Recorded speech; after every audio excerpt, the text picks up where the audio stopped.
Oi Leute, who's here? Well, here we are yet again. Another generation of our favorites to cover. This time we're in a region with 1,000 bodies of water. Finland! What? What do you mean we're going in the Finnish region? We're going where? Hoenn!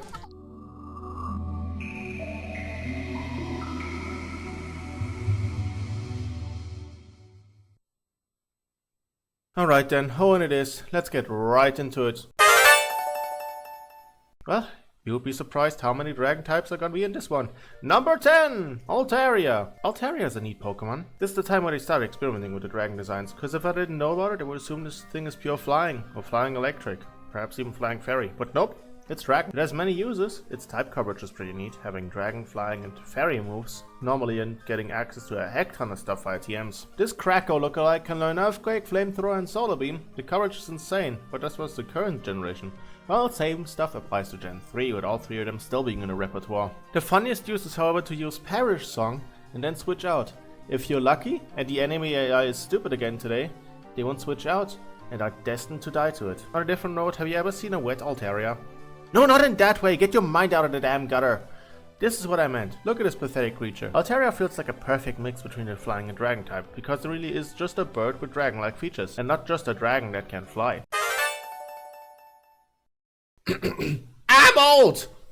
Did I mainly put him here to have an excuse to use this theme? Hell yeah, I did! Number 9, Torkoal. An old turtle, like come on, opportunity was right there. Anyways, Torkoal is nice. Although it's a single stage Pokemon, I still like it. After my camera up got packed up by Mayhem and my Emerald Nuzlocke, I used Folding Table to Torkoal as my go-to fire guy. Again, don't question my naming schemes. He did a stellar job. He carried me till the Elite Four before being wiped out by Steven. Other things of note are, Ash had one in the anime, and that's why I kinda associate Heatwave with this guy. The shiny's kinda unremarkable. The next notable thing is the appearance of the wise old Torkoal from Pokemon Mystery Dungeon Explorers of Sky. Hence why I'm using Gerson's theme here. Great Pokemon overall, moving on. This is the only one represented by not only one, but two of my friends. Well, technically, at the current point of time of me writing this, they aren't fully evolved yet. Number 8, Salamence. The final form of Bagon, although it's still inhabited my party, simply because Shelgon evolves at level 50. This mon is the one thing I'm looking forward to the most in my current Flintlock. We already have a decent dragon type with Giratina on my team, but 2 is better than 1. Hey, the Bagon was played by 2 of my friends. First by Jeremy 2, who had to step down due to scheduling issues, so Episodic Chaos took control of this one. But anyways, enough rambling. Salamence could also be Salamenous, cause that thing will fuck you up mercilessly. I struggled hard already against Drakes in Gen 3 for a good reason. It gets all the good moves from leveling or TMs. What able to expect from Mr. 600 base stats, the highest being attack. This guy will mess you up and then ask you to apologize to him for wasting his time. But that's even all of it. This guy has a Mega Evolution that ups stat by 100 points. Sucks that it looks like that. Who gave it a croissant for wings? Roaring Moon on the other hand. Holy smokes, that's an ancient being of destruction, there's no doubt about it. It is weaker than base Salamence though, with 10 base stat points less than it. Out how that works. Do not say anything. I am aware of the stuff concerning this Pokemon. As of me writing this, there are over 36,000 pieces of artwork of her. Jesus fucking Christ, that's more than some anime get. What the absolute fuck. Number 7, God of War.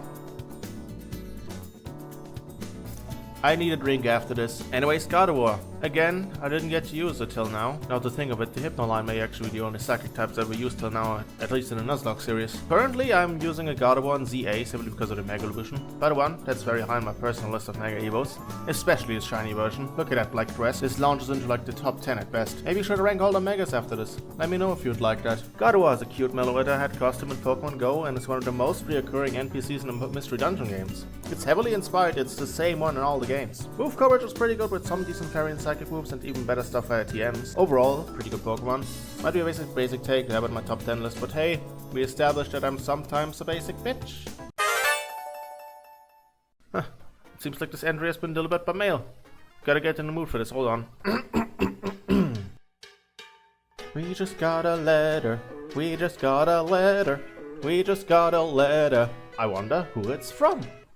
Number 6, Pelipper! There are two Pokemon you could assume are mailmen, Delibird and this guy, although Delibird fits more with the role of Santa than your average mailman. Pelipper is another Pokemon that did decent amount of carrying in the past, not as much as two guys very high on the list, but still. Pelipper is something I'd like to call an utility Pokemon. Kinda on a railway you have passenger goods and mixed traffic engines that are also utility engines that are kinda just doing janitor work. Same goes to Pelipper. He's not gonna sweep, he's not gonna tank, he's here to set up brain with his ability, he'll fly inside and outside of combat, and to block some hits with a cleverly placed protect. Pelipper is here to stall, nothing more, nothing less. Sure, he could do some damage with Hydro Pump, but with 80 accuracy, I wouldn't fully rely on that to be completely honest. Andale, muchachos, here we go! Number 5, Ludicolo. Was that racist? Please tell me it wasn't. This jolly son of a gun has made it onto number 5. Whilst he got replaced by part near the end, Rubber Mallet to Ludicolo still pulled his weight in an Emerald run. Also there's some bias since Sarah de Ludicolo was a prominent character in the first season of Salty Cadence Randlock. Now in terms of moves, you'll have to rely on TMs because Ludicolo is a stone evolution, but Lawnmower learns good enough water and grass moves that you don't really need to use them if you evolve it at the right time. The best bet is to evolve it after either level 36 or 50, so it has both Energy Ball and Giga Drain. It does learn Hydro Pump on level 48, but if you really need that move, I guess using a TM for that isn't that bad. Other than that, I have nothing to say about this guy. He's a jolly carefree guy that likes to party. Anyways folks, not to brag, but during that scene transition, I managed to collect all 7 Dragon Balls. I'm gonna use it to fight my wish to finally get a girlfriend. Shenron, I summon you! For my first wish, wait a minute, I summoned the wrong green dragon. God damn it, not again! Number 4, Rayquaza. Well, that operation was a bust. 6 months wasted for nothing. What is there to say about Rayquaza that hasn't been said by dozens of other Poketubers? Wait, do I qualify as one? I've been doing a lot of Pokemon stuff lately. What is the minimum amount of Pokemon content one needs to make to qualify as one? Questions for later. Rayquaza is the definitive GOAT of the Hoenn region. This man single-handedly stopped the climate crisis from happening by simply showing up and threatening to pull the belts on his son's asses if they don't stop their shit. Forget that, he doesn't need the belt, he is the belt! Look at how he's shaped! This man is specifically created to stop any weather effects from happening. Wanna set up Sunny Day and hit me with that dollar store Solar Beam turn 1? Fuck you. Domain expansion. Airlock. Whenever Rayquaza shows up, he stands on business. The Ox is trying to attack Earth? Nuh-uh, you're gonna get past me in my Mega Form first. He's the final boss of the first Mystery Dungeon game, a secret boss in the second. In the Hoopa movie, he showed up fighting against the forces of Shadow Hoopa, and a shiny Rayquaza is the main plot point in the current anime seasons.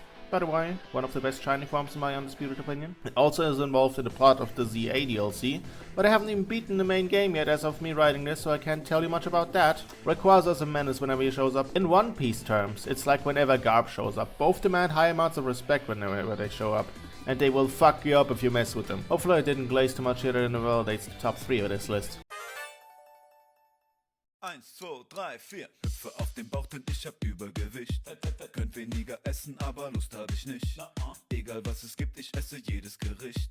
Ich glaube nicht an das, was ne Diät mir verspricht. Number 3, Spheal. Well, from one of the more menacing Pokemon to the definition of a little guy. It's Spheal! What can I say about this guy? He's just plainly adorable. I love how my picks or favorites are either stuff that carried my ass through a run or just adorable creatures. Spheal is another one of these Pokemon where my Instagram feed decided to show me a lot of people with massive Spheal merch collections. It's probably up there next to Quagsire and plushes I need to get for my own collection. Personally, I never used this evolution while in anything. I just love this little guy just because to get to his destinations he just rolls everywhere.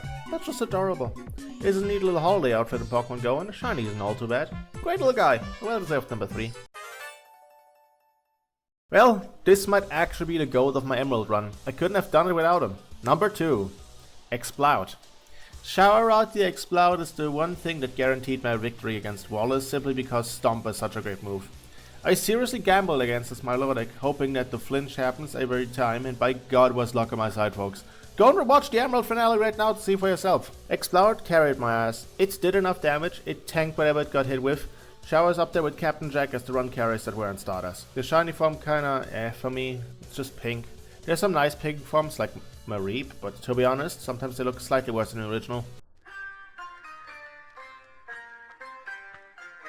I mean the regular design. Other than that, there's not much to say about this guy. The entire line was a prominent character in the Salty DK Dan Fredlock, this one being Joe the Giant Whismer, who is bit worse that he kept shrinking upon evolution if I recall correctly. Also Lauder is famously the guy that wakes you up in Pokemon Mystery Dungeon 2. Overall, an awesome Pokemon with an awesome design. Let's move on to the honorable mentions. Your Trico and Torchic lines. Gen 3 hit it out of the ballpark again with their starter trio of the Gen 2, kind of fell flat for me. Currently that trio is on the top of my list in terms of all the generations we visited in the series so far. The Aaron line. Some well-armored fellas with a design is probably inspired by some kaiju. Any of the region legendary or mythics. I don't know how they went 10 for 10 in great design for the legendary Pokemon this year, but all of them are stellar designs. If I could rank them though, the Regis would be at the bottom, and followed by Latios, Jirachi, Groudon, Kyogre, and then the Deoxys. There are more Pokemon I could list here, since the majority of the designs in this generation are just great, but I want to end this video eventually, so let's move to the favorite number 1 spot. Well, here we are yet again. Another starter has made it onto the winner spot. You probably would have guessed from the honorable mentions alone. So, I heard you like Mudkips. Number 1, Mudkip! This is another one I have a plushie of. Maybe I should make a video showing off my plushie collection. It's been there in the background, slowly expanding over the last year. But yeah, Mudkip. This little guy has won this time. My starter for Gen 3 was the Mudkip Allen Ranch, or Allen for short, and he made it all the way up to the end before being beaten by Wallace. In my humble opinion, Mudkip is the best option for Gen 3. You easily beat Roxanne, have some bulk to fight Brawly, are immune to Watson's attacks if you have evolved at this point, and have 2 types that are effective against Flannery. The use becomes situational afterwards, but you still have a rather heavy hitter on your team there. Now, I do think that the entire evolution line looks good. It's obvious that Marshtomp suffered the most from the change into 3D. It rivals Typhlosion in terms of awkwardness. Look at him. He looks like he just accidentally pooped his non-existent pants. It took till Sword and Shield for him to look somewhat decent. Swampert though, looked stellar in all his appearances, and the Mega Form is pretty cool as well. Did you know Swampert has the highest base stat total in any fully evolved starter? No wonder Alan did an excellent job for me. Overall a great guy. I'd say he's in my spot number 2 for my favorite starter, right behind Bulbasaur. Gonna be it for today, folks. Who liked my list? Let me know what your personal top 10 would be for this generation. Also, whilst you're here at the end, why not subscribe? This is probably not the first video of mine you've seen. Anyways, see ya. Have a good one.